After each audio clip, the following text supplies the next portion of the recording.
You're listening to an Airwave Media Podcast. It's back to school season, and Clorox is donating 2 million disinfecting wipes to classrooms across America. Because back to school means things can get a little bit messy. Just ask second grade teacher Mr. Torres. Put me and just one Clorox wipe on a team? We can take on crayon smudges, sticky fingerprints on every surface, sneezes on the door handle, juice box explosion by the sink, snack crumbs, and don't even get me started on the bathroom passes. Clorox disinfecting wipes. Teacher's #1 wipe. Think about it. Bathroom passes. Clean feels good. Based on unit sales data. Your burger is served, and this is our finest Pepsi Zero Sugar. Its sweet profile perfectly balances the savory notes of your burger. That is one perfect combination. Burgers deserve Pepsi.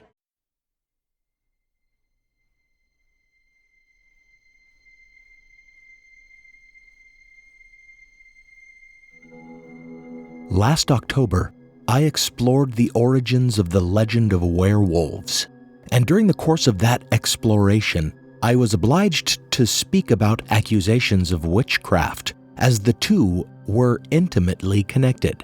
Among all the iconic monsters that appear this time of year on dollar store decorations, the vampire, the werewolf, and witches, it is the witch that people generally know has some basis in history and truth, as it is common knowledge that large numbers of accused witches were put to death, both here in America, in New England, and across Europe in the early modern period. But what do we really know about the women and men accused of witchcraft and what led to their trials? Is there any historical evidence to suggest that these people had actually done anything we might today think of as witchy? Or was it a moral panic that claimed the lives of many who were completely innocent? If so, what touched off this panic? Who and what were these accused witches, really, and why did they end up burned and hanged? You probably think you know the answers to these questions, but you may be surprised. For example, belief in witches may go all the way back to antiquity, when those believed to practice sorcery, incantations, and poisoning were punished under the law in many lands. However, it seems lesser known that during the Middle Ages, with the Christianization of Europe, authorities both divine and secular passed laws against persecuting others for witchcraft, and even denied its existence. Medieval canon law declared that any who believed they did such things as witches were commonly accused of doing, such as riding on beasts by night in the train of the pagan goddess Diana, had simply been deluded by the devil to believe their dreams were real. A number of Catholic popes expressly forbade the torturing and executing of those accused of witchcraft, such as Pope Nicholas I and Pope Gregory II. However, by the 13th century, the Catholic Church's Holy Inquisition was involved in crusades against heretics in France, the Cathars and the Waldensians, and the accusations of devil worship leveled against them, as well as their brutal extirpation, harkened back to witch purges of the past and presaged the witch hunts to come. Even so, as late as 1258, Pope Alexander IV declared a bull that prohibited inquisitors from investigating sorcery. A couple hundred years later, though, the Catholic Church essentially invented the idea of the witch as we know it today, not as a simple sorcerer or diviner or a pagan worshiper, but as a servant of Satan, when they combined witchcraft accusations with accusations of heresy. Many see its beginnings in the late 15th century, when Pope Innocent VIII issued an infamous bull that acknowledged the existence of real witchcraft, not just dreams or visions, but real sorcery, and empowered the Inquisition to prosecute its practitioners.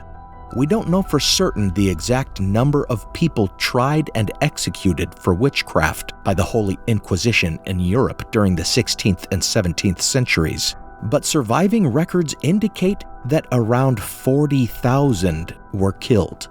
Who were the accused, and what led to the accusations made against them. This is Historical Blindness.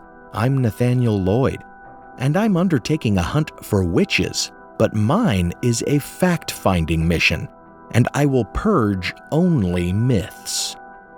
Thanks for listening to A Rediscovery of Witches, Part 1, The Hammer and the Horned God.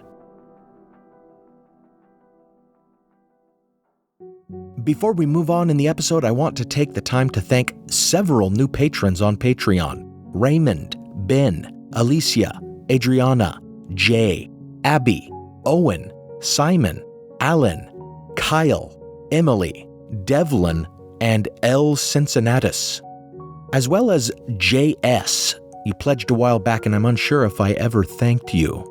Also, big thanks to Sindra, Karen, Emily, and Stuart for generous donations through the website and through PayPal. Thanks so much for your support, all of you. It seems that my series on the Illuminati has brought me some new listeners, so welcome to any who have just discovered the show. If any new listeners want to pledge on Patreon, you get ad-free episodes and a whole back catalog of exclusive content. Soon, for example, I'll be releasing a complete interview with a guest whom you'll hear from on this episode. Since the pandemic hit, I've been pausing monthly billing, but at this point, I am thinking of letting billing go through again on November 1st. My family lost one income due to the lockdown, and we could use extra support. That all depends on whether I decide to take a hiatus during the holidays, as I typically do, though. I'll keep you informed. In the meantime, those who want to help me and my family out during this financial crisis can donate at historicalblindness.com/donate or at paypal.me/Nathan Levi Lloyd, first letter of each name capitalized. Others who want to support the show can do it by visiting my custom Audible URL at audibletrial.com/historicalblindness, where you can sign up for a 30-day free trial of Audible, and I'll get a bit of a kickback from them in the process. I really appreciate any support. On with the episode.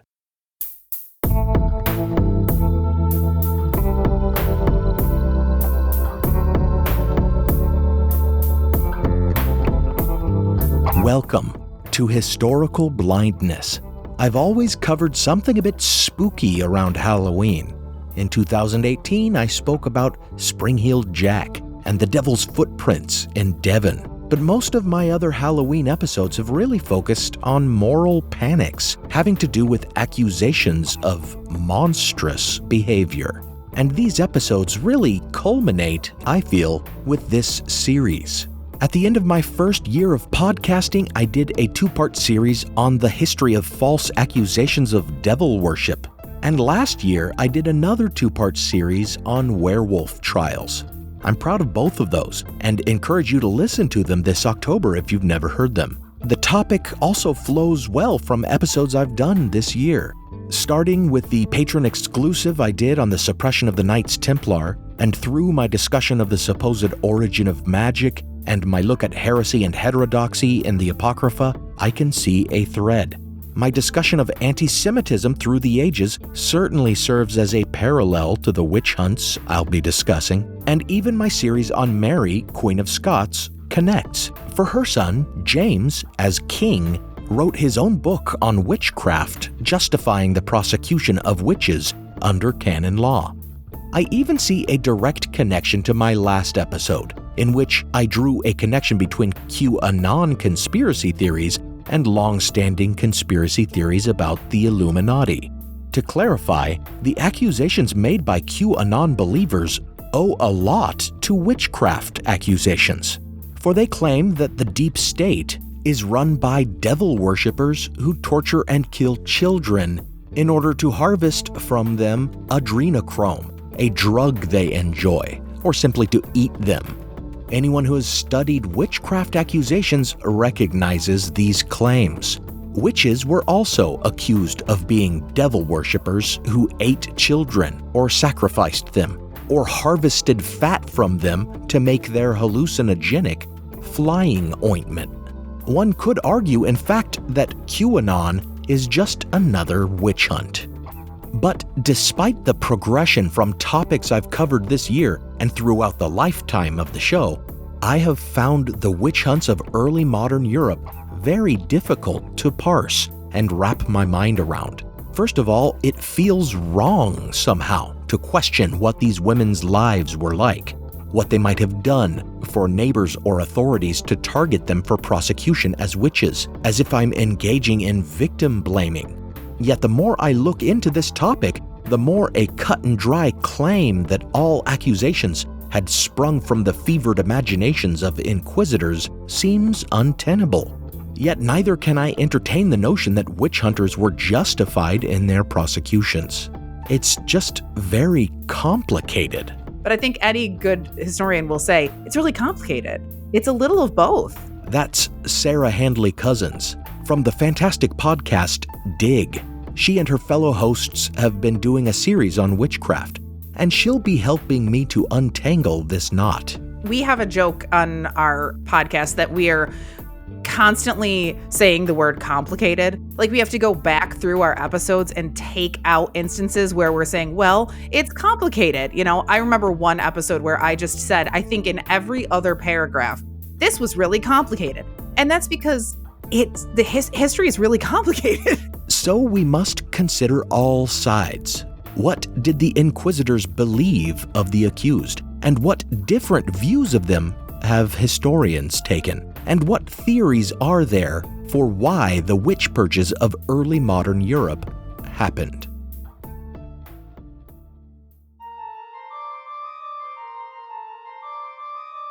To understand how witches were defined in early modern Europe and made into the perennial horror icons we know today, we must look to the writings of one true believer, Dominican monk and inquisitor Heinrich Kramer. Early in his career, this inquisitor undertook a witch hunt at Innsbruck, where a certain woman suspected of witchcraft challenged his authority, spitting on him in the street, calling him a quote-unquote bad monk, refusing to attend his sermons, and suggesting that because of his own rabid belief in literal witchcraft, he was the one in league with Satan. This set Kramer off on a rampage of a witch purge, putting this woman and others on trial not so much for practicing sorcery, although there were rumors of this, but rather for their sexual behavior, which he asserted proved that they worshipped and engaged in sexual contact with the devil.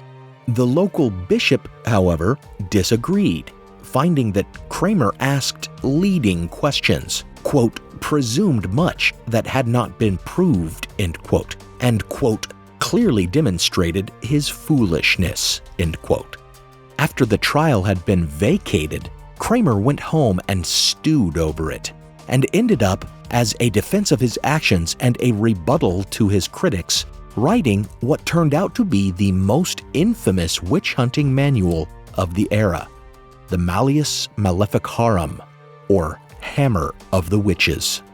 Kramer's was not the only witch-hunting manual used during the early modern witch hunts, but it was the most influential in German-speaking regions, and this was the heart of the witch purges that followed, with a majority of the prosecutions taking place within 300 miles of the Rhineland city of Strasbourg. The Malleus Maleficarum serves as the perfect source for understanding the conception of witchcraft that became dominant during the ensuing witch craze. Although witchcraft had long been thought of as a practice of both men and women, and indeed, during the early modern panic, men too were accused and executed for it. In fact, as part of our witchcraft series, Marissa, one of my colleagues on our podcast, did an episode specifically on man witches. So they were certainly, there were men who were tried for witchcraft and who were executed. Famously, there was several men in the Salem witch trials who were executed, but it is largely associated with women. For Kramer, witches were women.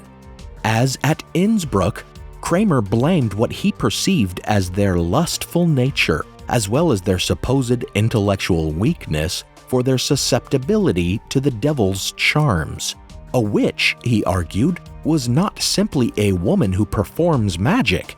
To be considered a witch, they have to, quote, deny the Catholic faith in whole or in part through verbal sacrilege, to devote themselves body and soul to the devil, to offer up to the evil one himself infants not yet baptized, and to persist in diabolic filthiness through carnal acts with incubus and succubus demons, end quote. So we see these motifs of sex with demons and the sacrifice of babies not entering the discourse for the first time, but here cemented in a definition with criteria. And since, according to this definition, they were essentially heretics, he recommended torture in their prosecution and encouraged that they be burned at the stake, both standard inquisitorial practices for rooting out heresy.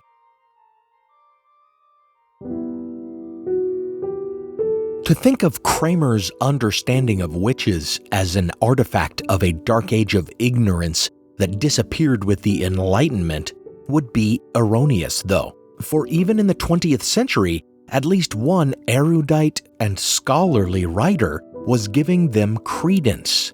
The first English translation of the Malleus Maleficarum was published in 1928 by Montague Summers, a Catholic writer who perpetuated the witch-hunting manual's notions as legitimate and true. In his books on witches, werewolves, and vampires, he presented the accusations of inquisitors as completely reliable, even the supernatural parts. And of course, that's problematic because the Malleus Maleficarum we can't take it at face value. I mean, the Malleus Maleficarum also has long sections in it about witches stealing the penises off of men's bodies and putting them in trees and treating them like birds. So it's got some problems. We got to take it with a grain of salt, right?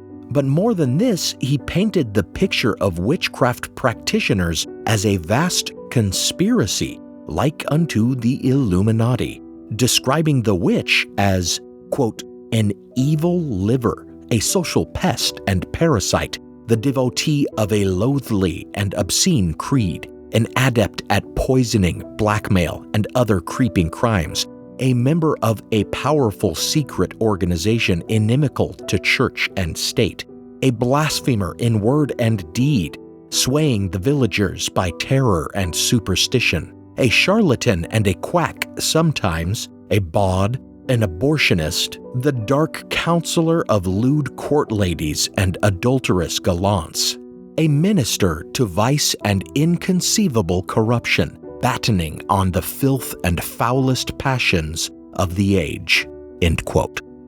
Also, like believers in an Illuminati conspiracy, he saw the Bolsheviks as a parallel, and even suggested that the actions of inquisitors against such a conspiracy were justified, writing, quote, who can be surprised if, when faced with so vast a conspiracy, the methods employed by the Holy Office may not seem, if the terrible conditions are conveniently forgotten, a little drastic, a little severe, end quote.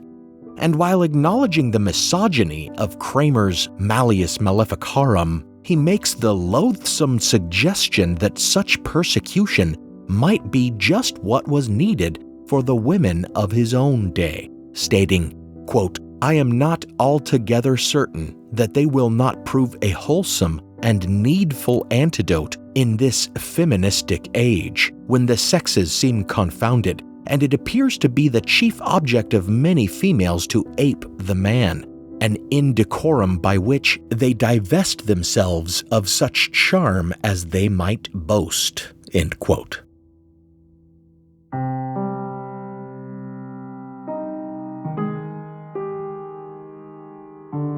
Regardless of his politics or misogyny, what is so striking about Montague Summers is that, as an Oxford-educated man about town and fixture of the London literary scene, he actually believed the irrational things he claimed to believe.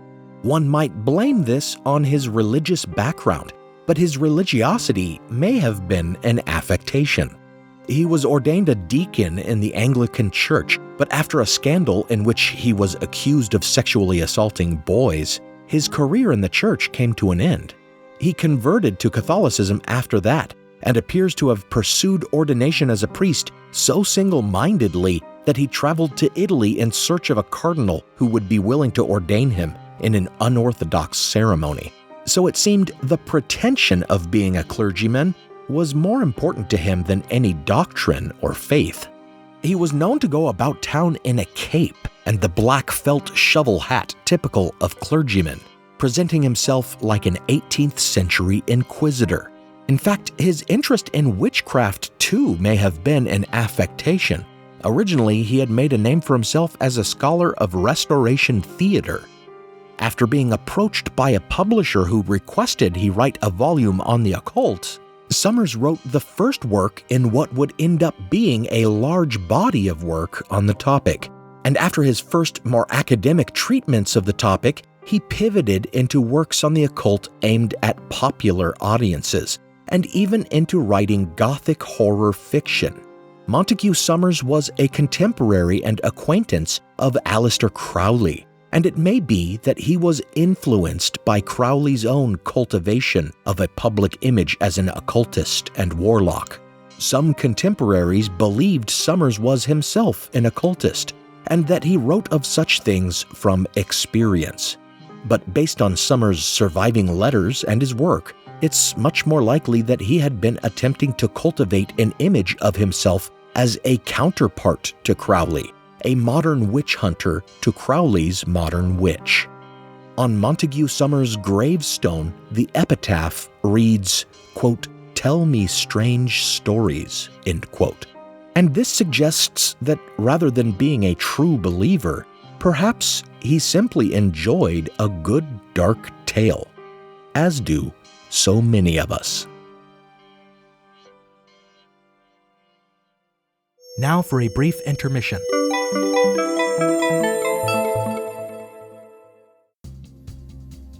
As podcast listeners, you probably already know that Audible is a fantastic repository of original podcasts and tons of audiobooks. Fans of audio drama and storytelling podcasts will find lots of great original programming on Audible, as well as a massive library of professionally produced audiobooks narrated so well that they'll feel like audio drama. Maybe you feel like you don't read as much as you used to, or as much as you should. Listening to audiobooks is a great way to fall in love with reading again. If you're not sure where to start, maybe you want something creepy for Halloween. If you've been watching The Haunting of Bly Manor on Netflix, maybe you want to check out the work of literature that inspired it, The Turn of the Screw by Henry James. Audible has a great version of the novel, performed by the peerless Emma Thompson.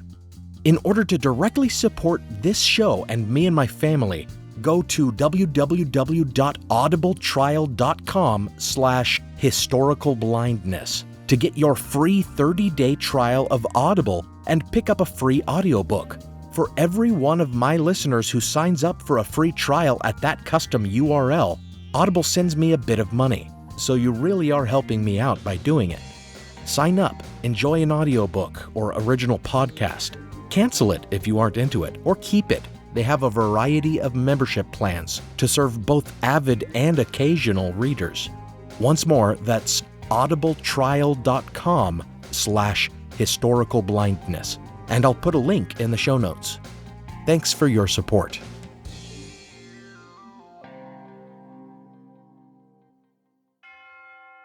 Hello, my name is Devin, writer and host of Human Circus: Journeys in the Medieval World, the podcast where we follow medieval history through the stories of its travelers.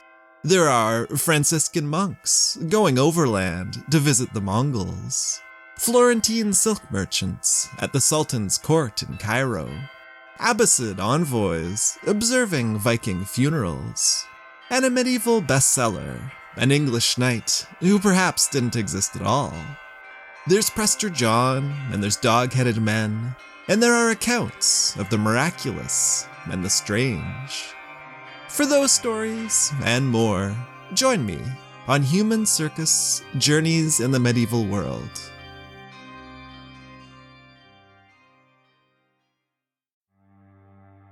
As listeners of Historical Blindness, you're no strangers to the fact that history is a lens through which we can better understand the present. Or as Shakespeare put it, what's past is prologue.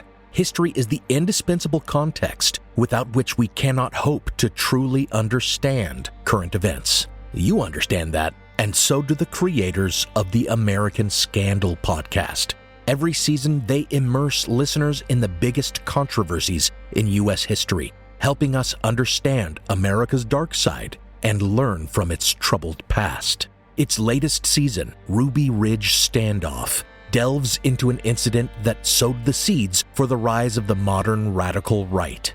It transports you to 1992, where in a remote corner of Idaho, federal law enforcement surround a small cabin.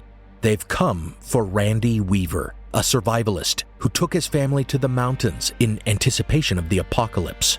A simple weapons charge brought the agents here, but the situation is about to explode into a deadly and tragic standoff that will later become a rallying cry for far-right extremists, fueling distrust and violent anti-government sentiment for decades.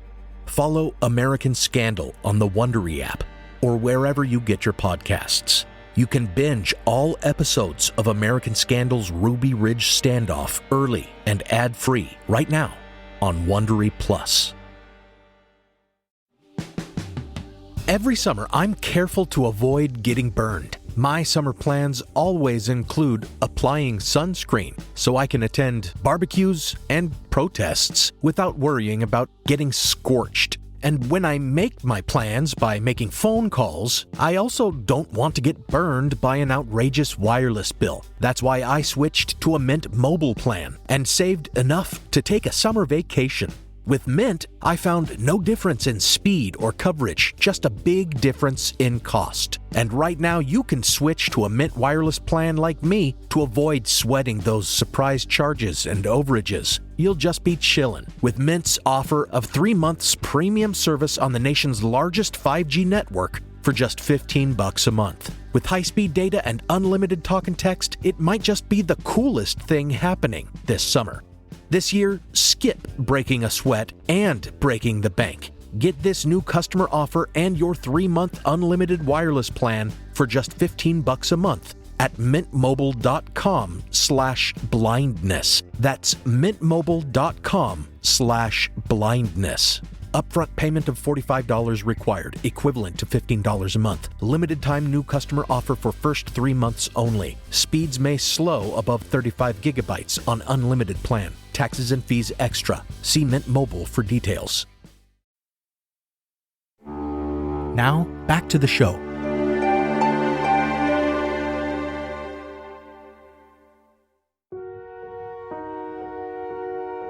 The case of Montague Summers mirrors, in some ways, the case of another academic, a contemporary of his, who spread a different, more rational view of the nature of witches, but whose view was no less problematic, whose methods were flawed in some of the same ways, and whose career followed a comparable trajectory.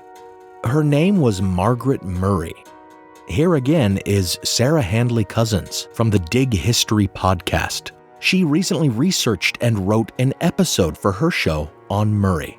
Margaret Murray was a fascinating person. She was born in the mid-19th century, 1863, I believe, and she lives, if I'm correct, until 1963. So, just imagine, that's such an interesting lifespan, 1863 to 1963, the incredible changes she must have seen.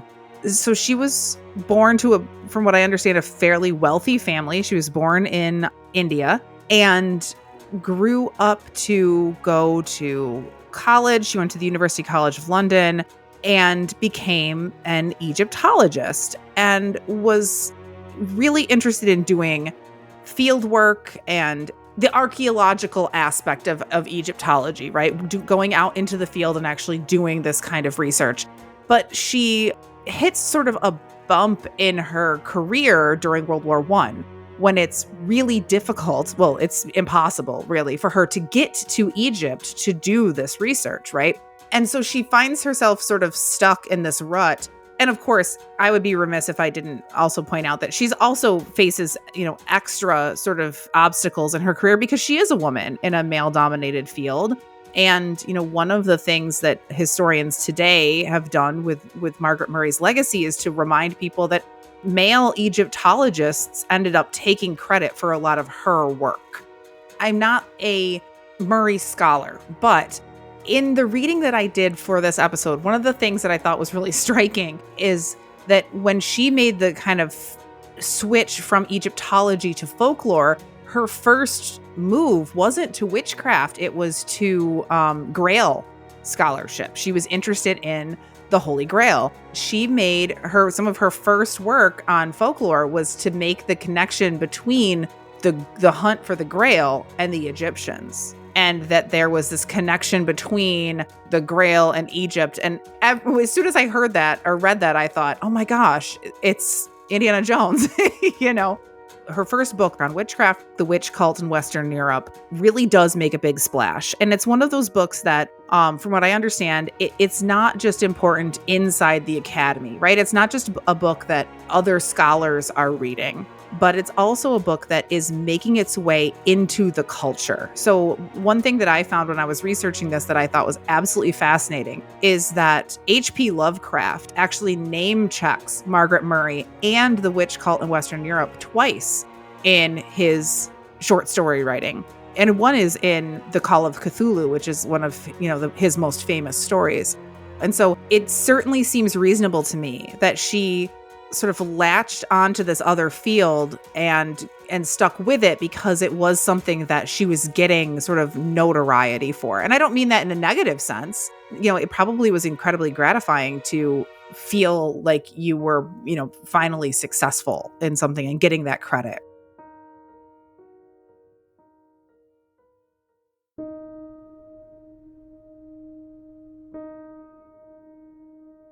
Essentially, Margaret Murray, too, believed that the women accused of witchcraft in early modern witch trials were part of a kind of vast conspiracy, in that she asserted they were actually secretly practitioners of an ancient pagan fertility cult that operated like a secret society in Christian Europe. In the witch cult in Western Europe, she makes this argument that witchcraft was real. So let me sort of parse that for a second. What she's not saying, she's not making the argument that there really were women who practiced magic in the form of, say, brewing herbal potions or coming up with charms and selling things like that. But she takes it kind of one step further and makes the argument that no, witches were real in the sense that there was sort of a cult. There was this kind of underground religion where people worshipped what she called the horned god, a pagan religion that was sort of being maintained underground to avoid the power and might of the Catholic Church. She frames it as sort of a resistance to the dominance of Catholicism, that this was an ancient Western European religion that preceded Catholicism's reign in Western Europe. It very much sees it as an attempt to maintain something that was true and indigenous to Western Europe before the sort of invaders of Catholicism arrived. Sort of a true ancient religion of this place. And that Catholicism was an interloper, right, that had come in and was trying to sort of stamp out these true ancient religions. And so she makes this argument that there is this religion and that the women who are accused of witchcraft really are witches, that they really are taking part in this alternate sort of, maybe you would think of it as dark or occult religion. And she goes into immense detail about the rites that these women are performing. She describes the witches' Sabbath, which was these meetings of these covens. She talks in great detail about things like how many people are in each coven. What's the order of sort of ceremonies of these witches' sabbats? I mean, it's incredibly detailed theory that she comes up with. Yet her theory stands in opposition to Montague Summers, for she approached the subject of witches with a more skeptical and rational perspective. She's a rationalist writer in that she's not saying that these women are witches in the sense that they're flying around on broomsticks. She says, oh, no. That's not what's going on. Like that's sort of like the embellishment. She claimed that everything witch trial records spoke of witches doing had really been done, but had been misunderstood or misrepresented by prosecutors. But when they said that they were flying around on broomsticks, that actually was them describing this particular kind of ceremony. So, for instance, a story that often comes out in witch trials is women having familiars and perhaps turning into familiars. And she says, well, when they were saying that, what they actually meant was that they were sort of symbolically acting as animals or taking on the qualities of an animal in their witches' sabbats or as part of their, coven ceremonies. And so she's sort of reinterpreting the evidence that comes out in witch trials to explain how it fits into this real religion that she's describing.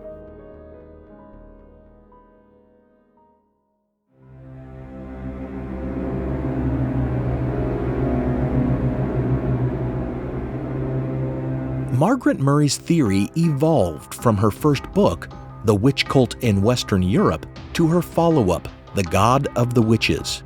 Some of the theories that she first talks about in The Witch Cult of Western Europe, she takes that, and sort of runs with it in the God of the Witches. At first, working from reports of witches being deluded by the devil into the worship of a goddess named Diana, she suggested this Diana was actually the ancient Roman two-faced male deity Janus. In her later work, though, influenced by the comparative mythology work of James Frazer in The Golden Bow, she identified their deity with the horned god, who had been mistaken for the devil by witch hunters, but was really a representation of a syncretistic deity that could be found in many cultures, stretching back to the ancient Greek Pan. I mentioned that she paints these very detailed pictures of what witches' sabbats looked like, that she had really specific details about how many people were in covens, what they did at coven ceremonies. Some of the stuff, is explicitly sexual ceremonies that were taking place, that were either symbolic. Part of this ancient religion is that it's essentially a fertility cult. They're performing pagan rites because they believe that they are helping to ensure the fertility of the community, and also that they're ensuring the fertility of the harvests. And so she talks about these really overtly sexual ceremonies where women are being symbolically penetrated, or where they're literally being penetrated and, performing this kind of act of, fertility or whatever. Murray believed that a male priest or authority figure wore some headdress to act as a stand-in for their horned god and performed these sexual acts on the female adherents of the cult, using a prosthetic phallus when the physical demands were too much, and again drawing on James Frazer's work, which identified the figure of a sacred king who must atone for his people as a sacrifice. She suggested this male figure was ritualistically or at least symbolically burned, which could be discerned in witch confessions that spoke of the devil disappearing in flames. And in the ultimate reversal of what is generally believed about early modern witch hunts, she claimed that these pagan cultists actually provoked Christians into burning them alive in order to imitate their dying god and effect the human sacrifice their cult required.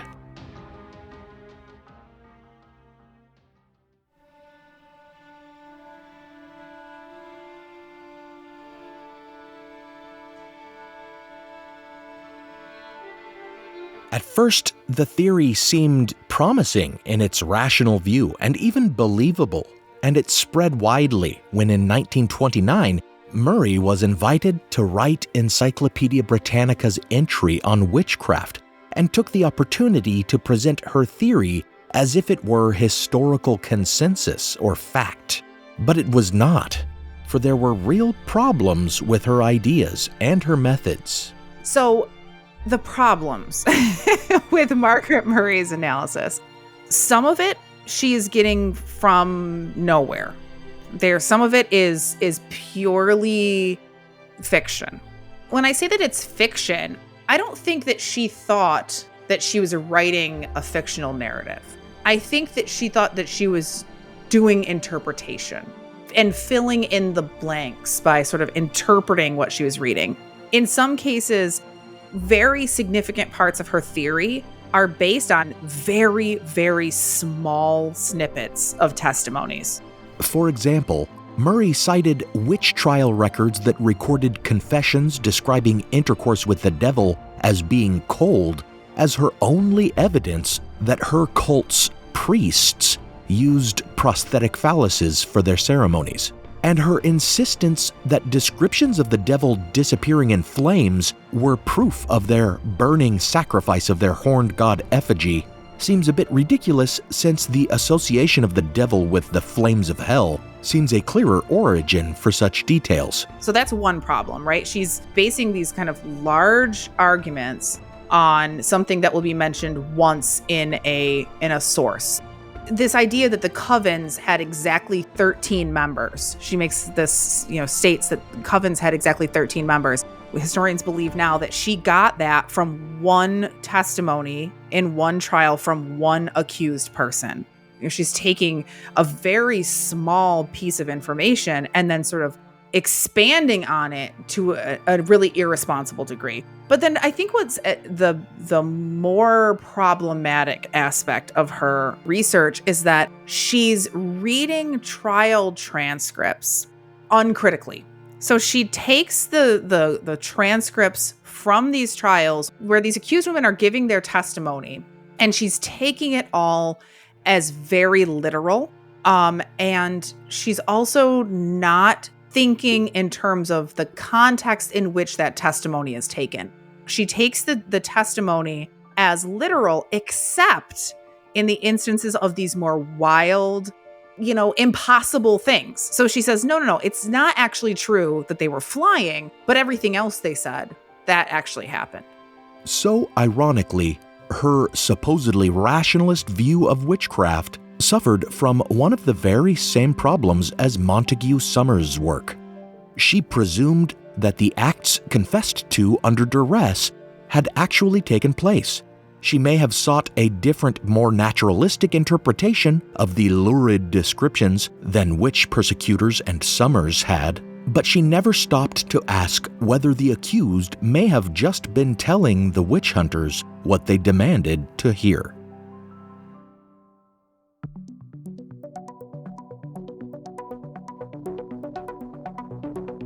Among the many criticisms of her work were doubts expressed about her, quote, dubious etymology, end quote, in suggesting that the name Diana was derived from Janus, or that the word Sabbath, used by witch hunters and in the confessions of the accused to refer to their gatherings and rituals, was not used in mockery of Jewish customs, as was commonly believed, but must have been derived from a word for quote-unquote frolic, even though elsewhere in her own work she takes no issue with the Jewish term synagogue being used to refer to witches' gatherings.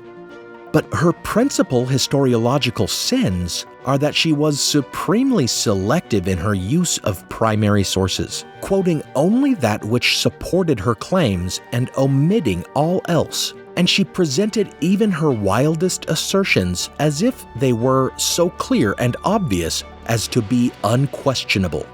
This quote from Jacqueline Simpson's article on Murray in Folklore paints a clearer picture of her scholarship, criticizing the, quote, inclusion of many chunks of miscellaneous material from a huge variety of periods and cultures flung together in a hodgepodge where a Paleolithic cave painting in Egyptian mask and the Dorset Oozer all are said to represent the same horned god, and where Robin Hood, fairies, scrying, Merlin, Norse seers, and Celtic saints are all swept up into the discussion.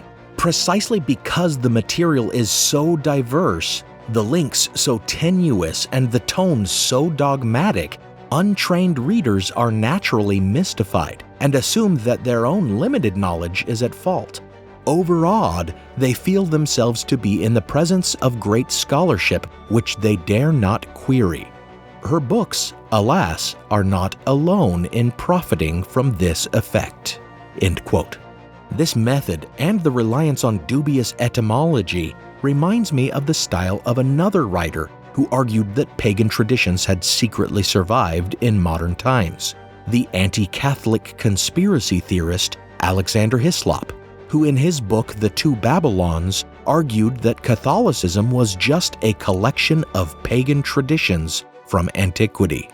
Have a listen to my episode on him and his work, A Tale of Two Babylons, and I'm sure you'll recognize the similarity.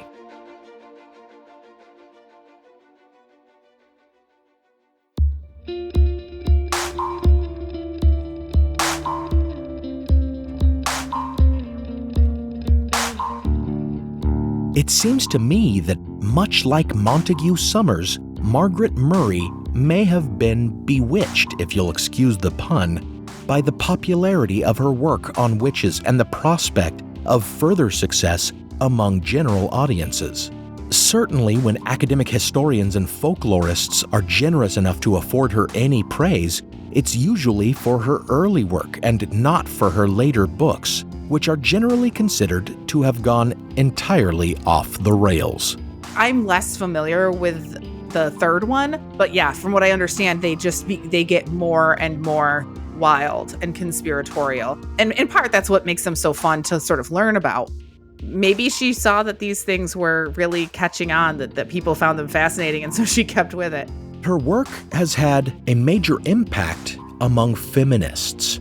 And beyond the spread of her peculiar myth of a pagan cult in Western Europe, persecuted as devil worshippers by Christians, her work also contributed to other historical myths related to the nature of witches. We'll discuss these further developments next time, in part 2 of A Rediscovery of Witches.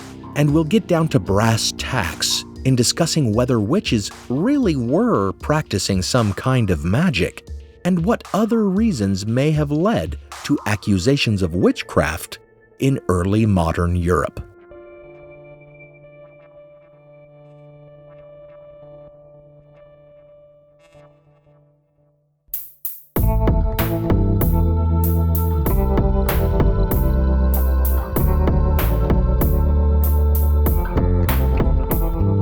Thanks for listening to Historical Blindness. Big thanks goes out to Sarah Handley Cousins of Dig, a history podcast. Check out her show if you don't already listen. I'll put a link in the show notes. Special thanks go out to my partner patrons Joe, Jacob, Robert, Diane, Marina, and Emily. Maybe we can get this coven's membership up to that magical number of 13. Some music on this episode was provided by Alex Kish. Visit alexkishmusic.com and contact him to get compositions for your own projects. Additional music from Kai Engel, licensed under a Creative Commons Attribution license. Check out the show notes for a list of the tracks used. Be sure you visit patreon.com/historicalblindness and pledge to get ad-free episodes and exclusive content. Or support the show by signing up for a free 30-day trial of Audible at audibletrial.com/historicalblindness. On the website historicalblindness.com, you can find the blog posts with transcripts of the episodes and bibliographies for further reading. And you can make one-time donations there to support this podcast, or at paypal.me/Nathan Levi Lloyd. Follow the show on social media and give it a review. especially on Apple Podcasts. Until next time, remember, often the simplest explanation doesn't hold up under scrutiny. History, like life, is complicated.